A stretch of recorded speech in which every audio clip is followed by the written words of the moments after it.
आइ एकटा बहुत सुंदर चुमान गीत सुना रहल छी और हम ई बिल्कुल अलग भाषमे सुना रहल छी।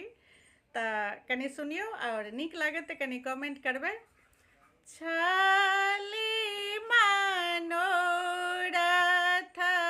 आयता एहन दिन, बेटा के होइत चुमानी है। छाली मनोरथ बेटा के बियाहिताऊ, अंगना में होइत चुमानी है। आननी चानन नीपू कौशल्या,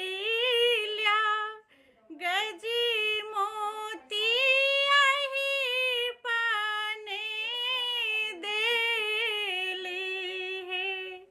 आननी चानन नीपू कौशल्या,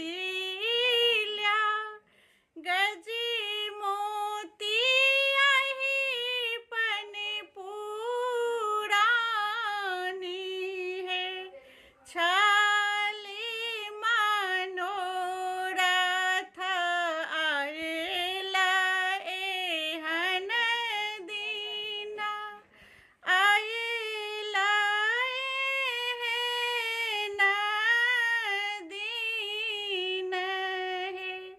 कलश लाए पूरे हरि साजल, गजी मोती अहि पनी देली है।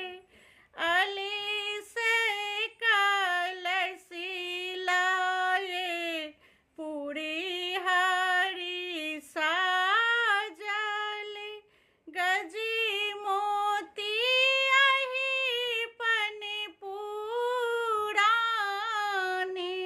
है।